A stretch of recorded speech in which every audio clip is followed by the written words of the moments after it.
अलंद ज़िला गुलबर्गा की मशहूर व मारूफ दरगाह हज़रत लाले मशाइख अंसारी रहमतुल्लाहि अलैह में पूजा के बाद बिगड़े हालात पर आज जॉइंट एक्शन कमेटी गुलबर्गा के ज़िम्मेदारान ने पत्रिका भवन गुलबर्गा में प्रेस कॉन्फ्रेंस करते हुए अलंद में लॉ एंड ऑर्डर की सूरत हाल के बिगड़ने के लिए ज़िला इंतज़ामिया और पुलिस को रास्त ज़िम्मेदार ठहराया।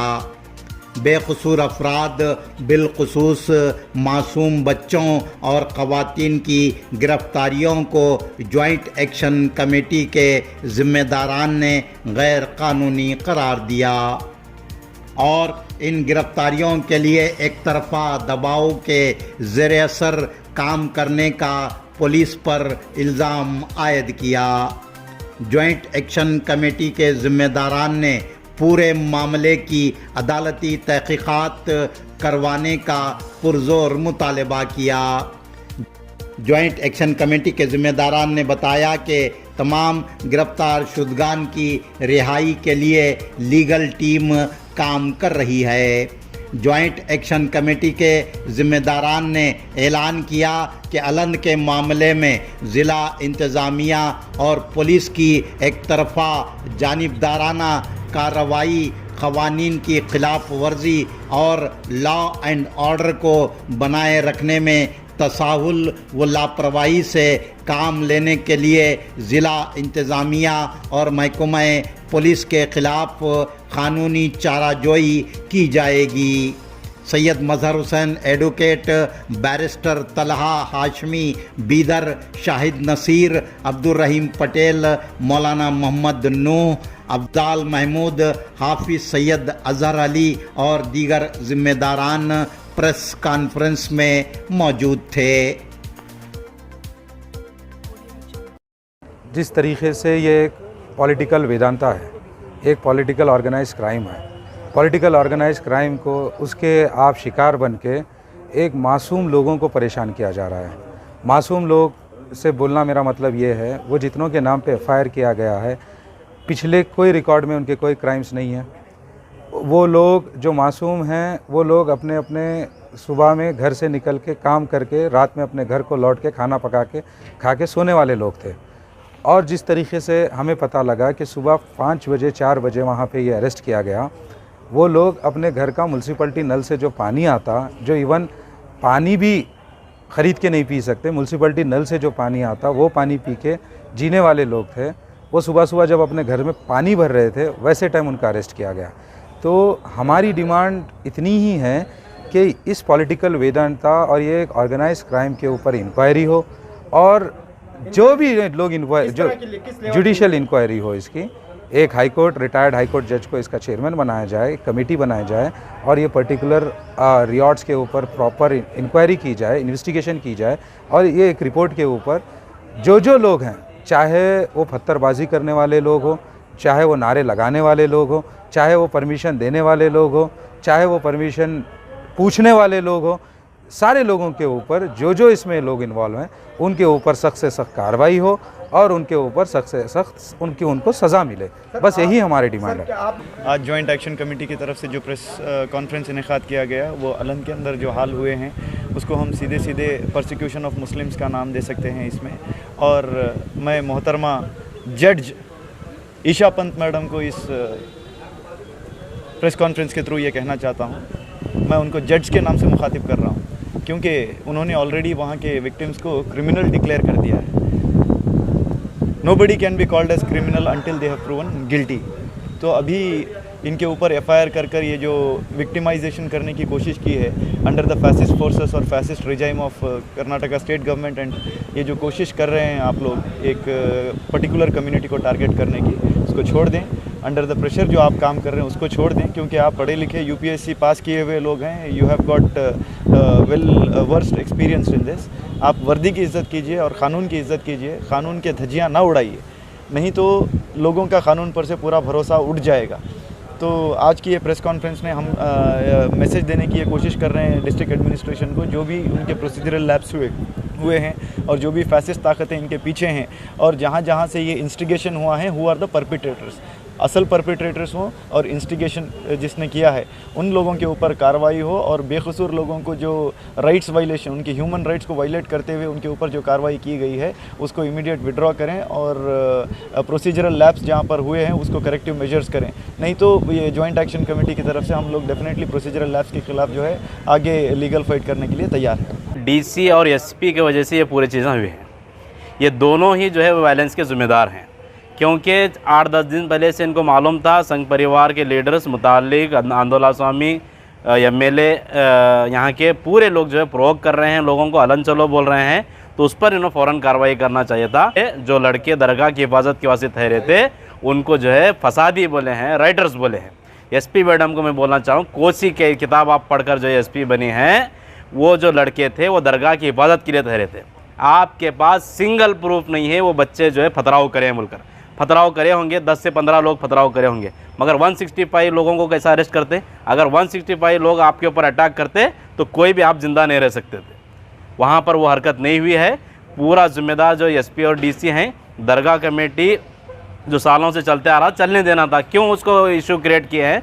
एसपी मैडम जो गैर जिम्मेदाराना बयान दिए हैं, सबको राइटर्स बोले हैं, लकड़ी जमा किए हैं, पत्थर जमा किए हैं, बोले तुम्हारे पास इख्तियार था, तुम जाके पत्थर लेके जाते हैं, लकड़ी लेके जाते हैं। आरएसएस वाले लकड़ी लेके जो है पूरा मार्च कर सकते हैं 3-3, 4-4 किलोमीटर, तो कोई मुसलमान अपनी दरगाह की हिफाजत के लिए लकड़ी हाथ में क्यों नहीं पकड़ सकता?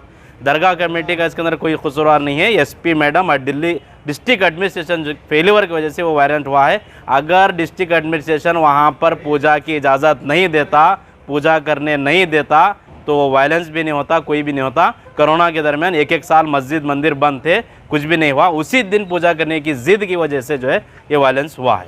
डिस्ट्रिक्ट एडमिनिस्ट्रेशन और पुलिस के जानिब से एक प्रेस मीट थी जिसमें बहुत सारे बातें हम लोगों के सामने आए हैं, और हमको ये महसूस हुआ कि इसका हम जवाब देना ज़रूरी है, क्योंकि उसके अंदर बहुत सारी चीज़ों को छुपाया गया है और उनकी बहुत सारी गलती है। अपनी गलतियों को भी वो लोग छुपाए हैं। उसी गलतियों को यहाँ पर हम बताने के लिए यहाँ पर एक प्रेस मीट रखे थे।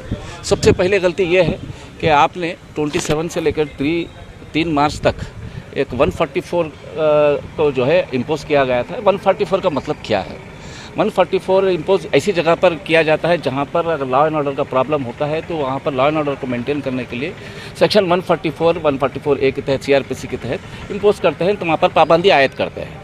तो 144 होने के बाद डिस्ट्रिक्ट एडमिनिस्ट्रेशन की जिम्मेदारी होती है कि पूरी तरह से पाबंदी हो, वरना 144 इम्पोज करने की ज़रूरत नहीं है। तो यहाँ पर 144 इम्पोज करने के बाद 1 तारीख को हमारे जो इलेक्टेड रिप्रेजेंटेटिव हैं, जो लॉ मेकर्स हैं, MLA, parliamentary, all are law makers, वो लोग जो है कानून बनाने वाले लोग, वहाँ पर सेक्शन 144 को तोड़कर एक ग्रुप की शक्ल में वहाँ पर हज़रत लाले मशाइख अंसारी की दरगाह पर आते हैं।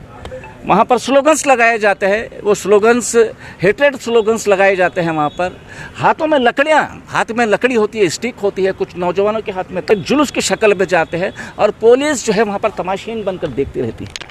उसके बाद एक माहिदा होता है कि 10 लोगों को छोड़ेंगे। 10 लोगों को कैसा छोड़ सकते हैं? जब 144 इम्पोज करते हैं तो 4 से ज़्यादा लोग वहाँ पर नहीं है, फिरना नहीं है। तो यहाँ पर 10 लोग कर रहे हैं, तो फिर खुद अपनी गलती वहाँ पर एक्सेप्ट कर रहे हैं। मीडिया वाले उस वक्त उनको एसपी साहब को पूछ रहे थे 144 की बात कैसा ये करें?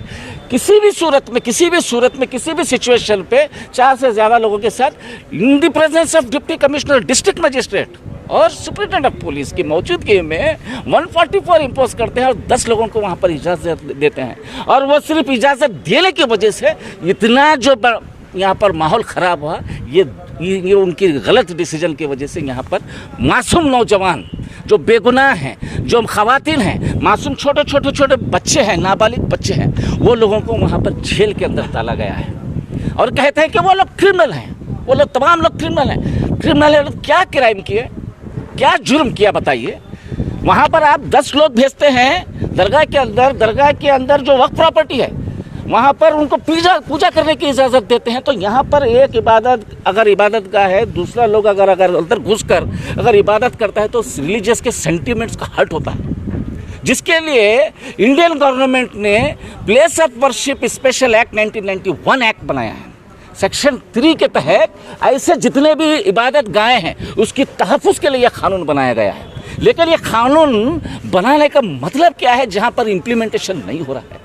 वहाँ पर लोग अंदर जा रहे हैं, खुलेआम जा रहे हैं, जिसकी वजह से बाहर लोग जमा हुए, माप जमा हो गए। आपकी जिम्मेदारी है माप को कंट्रोल करने की। पुलिस की जिम्मेदारी होती है कि लॉ एंड ऑर्डर को कंट्रोल। 1000 होंगे, 2000 होंगे, 10,000 लोग जमा होंगे, it is a duty of police department to control the situation. आप केस करने से कंट्रोल नहीं होता है सिचुएशन, आप लाठी चार्ज करने से कंट्रोल सिचुएशन नहीं होता, क्योंकि आपकी सबसे बड़ी गलती वो 10 लोगों को वहाँ पर जो आने दिया है ना, वो सबसे बड़ी गलती है। अगर किसी एक पुलिस वाले के पर अगर पत्थर अगर गिरता है, अगर उनको मामूली से चोट अगर लगती है, तो 307 केस डालते हैं। सेक्शन 307 के अंदर कर करके 160 लोगों को अरेस्ट करके गिरफ्तार करके उनको तमाम लोगों को जेल के अंदर डालते हैं और कहते हैं कि ये पूरे क्रिमिनल्स हैं। कैसा क्रिमिनल्स हैं? औरतें हैं वहाँ पर, 9 औरतों को वहाँ पर गिरफ्तार किया गया, 20 नाबालिग बच्चों को वहाँ पर गिरफ्तार किया गया। 1 घंटे के अंदर आपको पता चला है कि ये लोग कत्ल मर्डर करने की कोशिश कर रहे हैं। 307 का मतलब क्या है? अगर किसी आदमी को हम मारते हैं, जख्म अगर ऐसा जख्म होता है जिसकी वजह से मौत हो सकती है, उसी सूरत में ही 307 डालना होता है।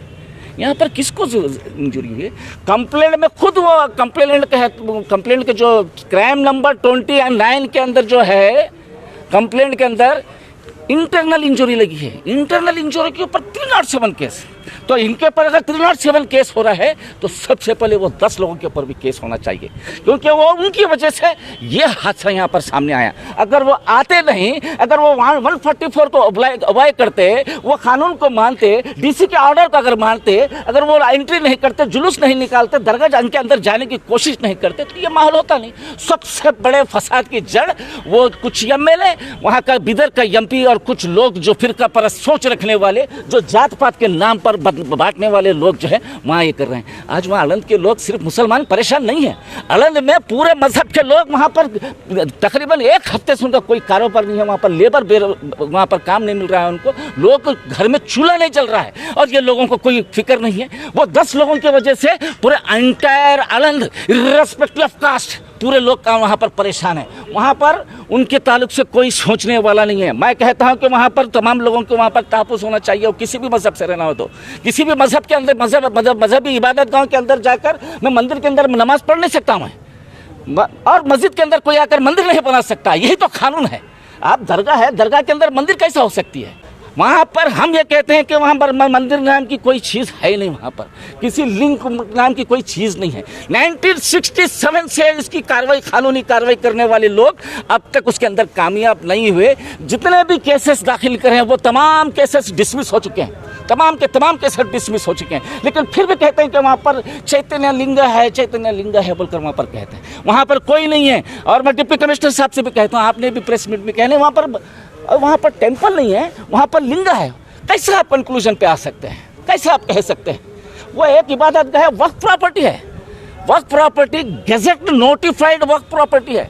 उसके अंदर दूसरी उसका कैरेक्टर चेंज नहीं कर सकते। वक्फ प्रॉपर्टी का एक मर्तबा डिक्लेयर अगर होता है तो उसका कैरेक्टर, उसका ऑब्जेक्ट जो वक्फ प्रॉपर्टी का ये करना होता है, उसको तब्दील नहीं कर सकते। ये कानून कहता है।